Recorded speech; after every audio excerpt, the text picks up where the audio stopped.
Hello guys, how are you. आज का topic हमारा जो है पोर्टर फाइव फोर्सेस है। पोर्टर फाइव फोर्सेस के बारे में हम बात करेंगे। जैसे शुरू में बताया था कि जब हम इंडस्ट्री एनालिसिस करते हैं तो बेसिकली हमारे पास मुख्तलिफ़ तरह के टूल इस्तेमाल होते हैं। उसमें से एक पोर्टर फाइव फोर्सेस हैं, उसमें से स्वाट एनालिसिस है, उसमें से पिस्टल एनालिसिस। ये तीन टूल कॉमनली इस्तेमाल होते हैं, ठीक है, इंडस्ट्री का एनालिसिस करने के लिए। आज हम पोर्टर फाइव फोर्सेस के बारे में बात करेंगे। पोर्टर फाइव फोर्सेस में देखिए 5 तरह के, माइकल पोर्टर ने पेश किया था, इसमें 5 फोर्सेज है। इसमें से देखिए दरमियान में राइवली एमंग एग्जिस्टेंस कंपटीटर है, बार्गेनिंग पावर ऑफ सप्लायर है, बार्गेनिंग पावर ऑफ बायर है, थ्रेड ऑफ सब्स्टिट्यूट है, न्यू एंट्रेंस है। तो हम हर एक के बारे में एक एक करके बात करेंगे कि ये हर एक क्या चीज़ है और किस तरह से फिक करते हैं। थ्रेड ऑफ न्यू एंट्रेंट की हम बात करेंगे कि थ्रेड ऑफ न्यू एंट्रेंट किस वक्त हाई होता है, जब गवर्नमेंट की कोई रेगुलेशन नहीं होती, यानी हर कोई आके यहाँ पे मार्केट के अंदर इन्वेस्टमेंट कर सकता है। अगर हम एग्जांपल ले लें सीएनजी के अंदर, तो सीएनजी के अंदर ये थ्रेड ऑफ न्यू एंट्रेंट जो है वो बिल्कुल भी नहीं, क्योंकि ओगरा ने लाइसेंस देना बंद कर दिया। अब कोई भी सीएनजी स्टेशन नहीं खोल सकता, तो वहाँ पे ये कम है। लो इन्वेस्टमेंट, छोटे मोटे कारोबार जो होते हैं उसकी वजह से इन्वेस्टमेंट कम होती है और लोग जल्दी आ जाते हैं। अगर आप इसके मुकाबले में शुगर मिल देके, सीमेंट फैक्ट्री देके, तो उसमें इन्वेस्टमेंट ज़्यादा रिक्वायर्ड होती है। पूरा एक सप्लाई चेन बनाना पड़ता है। ऑटो इंडस्ट्री को भी देखो, उसमें भी पूरा एक सप्लाई चेन बनाना पड़ता है, तो इतनी आसानी से नहीं होता। तो वहाँ पे भी ये वाला हो सकता है। लो स्किल्स हो, ठीक है, काम करने के लिए स्किल्स की इतनी ज़्यादा ज़रूरत नहीं होती, मतलब ये कि कोई टेक्निकल काम नहीं होता, जल्दी से अडॉप्ट हो जाता है। अगर हम सिंपली सी एग्जांपल ले लें कि इजी लोड वगैरह का बिजनेस है, तो उसमें इस सच कोई स्किल्स वगैरह की ज़रूरत नहीं पड़ती। और आजकल तो वैसे टेक्नोलॉजी इतनी ईजी हो गई है कि अब स्किल्स की इतनी वो नहीं होता और एंट्रेंस बहुत ज़्यादा तेज़ होने लगी है। लो और सिंपल टेक्नोलॉजी की भी हमने बात कर ली कि टेक्नोलॉजी जब सिंपल हो तो थ्रेड क्या होता है, हाई होता है। फाइनेंस ईजी हो, गवर्नमेंट ईजीली हो दे रही हो कि आप यानी जो पॉलिसी रेट, जैसे हम स्टेट बैंक कहते हैं, स्टेट बैंक इशू करता है, पॉलिसी रेट वो कम हो, लोग इजीली आपको कर सकते हैं, लोन आपको जल्दी से मिल रहा होता है, तो आपके लिए आसानी होता है। और एक्सेस टू रिसोर्सेस वो भी इजी हो, तो फिर ये क्या होता है, एंट्रेंट हाई होता है। ऐसे इंडस्ट्री के अंदर जाते हुए आपको कई दफ़ा सोचना पड़ता है, ठीक है। फिर उसके बाद हम बात करते हैं जी threat of new entrants government regulation की। जैसे मैंने बात की थी कि ऑयल एंड गैस रेगुलेटरी ने सीएनजी बंद कर दिया। और अगर हम इत्तसलात की बात करें तो सऊदी अरब के अंदर Etisalat some type of monopoly they are having, government जो है उसे ओन कर रहा है और किसी दूसरे को एंटर नहीं होने दे रहा है। फिर उसके बाद अगर हम SNGPL की बात करें, उस पूरा लाइन बिछाने के लिए तो अच्छी खासी इन्वेस्टमेंट चाहिए होती है, पूरा एक सप्लाई चेन चाहिए होता है। ये लाइन इंडस्ट्री के अंदर भी यही हाल है कि पूरे जहाज़ खरीदना और पूरा ये सब कुछ करना बड़ा मुश्किल होता है। और पेस्को की हमने बात की है कि जी इलेक्ट्रिसिटी की कमी है, बड़ा मुश्किल हो जाता है कि इतनी बड़ी इन्वेस्टमेंट करना, ठीक है। गवर्नमेंट ही ऐसे ही कर सकती है, ठीक है, इनके लिए बड़ी रिसोर्सेज की ज़रूरत पड़ती है। लो कास्ट की अगर हम देखें, यूट्यूब चैनल है, कोई भी घर पे बैठ के भी हो जाता है कि हम स्टार्ट करें, तो वहाँ पे कंपटीशन काफ़ी ज़्यादा है, ठीक है। यूट्यूब चैनल की हम लोगों ने बात कर ली थी कि वहाँ पे स्किल्स की भी इतनी ज़्यादा ज़रूरत नहीं होती, अच्छे आगे हैं। सिंपल एज डेट कि आप मुझे देख ले कि मैंने भी अपना यूट्यूब बनाया और चैनल बनाया हुआ, और बड़ी आसानी से आप लोगों के साथ में ये बात कर रहा हूँ। बार्गेनिंग पावर और सप्लायर कब हाई होता है, व्हेन स्विचिंग कास्ट इज़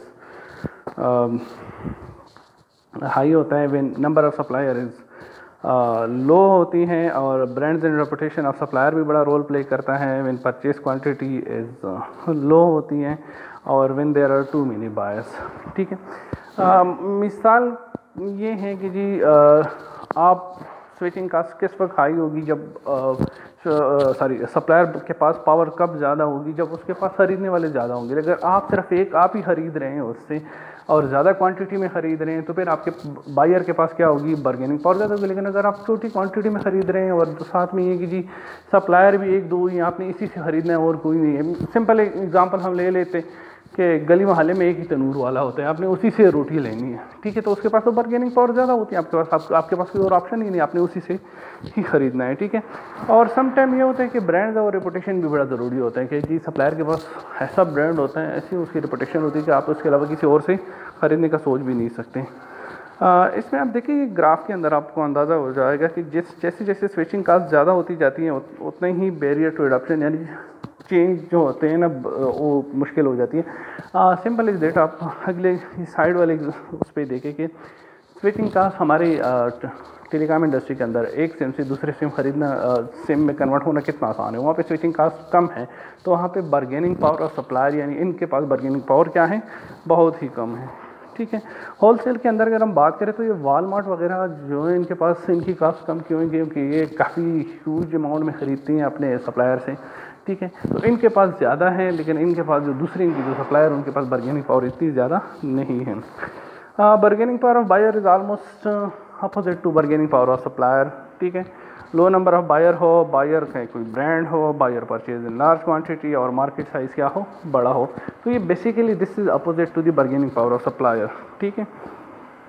अगर हम टोयोटा की बात करें तो उसके पास बार्गेनिंग पावर वाकई ज़्यादा है। अगर हम उनके सप्लायर हैं तो हम उनसे अच्छे खासे मतलब है कि हम सिंगल सोर्स या हो तब कोई बात हो सकती है, लेकिन अगर हम सिंगल सोर्स नहीं हैं और हमसे वो प्रोडक्ट खरीद रहे तो हमारे लिए फिर क्या होगा, ये वाला इशू बनेगा। इसी तरह से अगर हम मेट्रो कैश एंड कैरी की बात करें तो मेट्रो कैश एंड कैरी भी काफ़ी ह्यूज क्वांटिटी में हमसे लेगा, प्रोडक्ट लेगा। और एक तो सबसे बड़ी बात है कि उसका ब्रांड भी है ना, हम लोग वो बता सकते हैं कि ये हमसे जो है मेट्रो खरीद रहे हैं, हम टोयोटा को दे रहे हैं, हम नेस्ले को दे रहे हैं, तो ये सारी चीज़ें यहाँ पे मैटर करती हैं।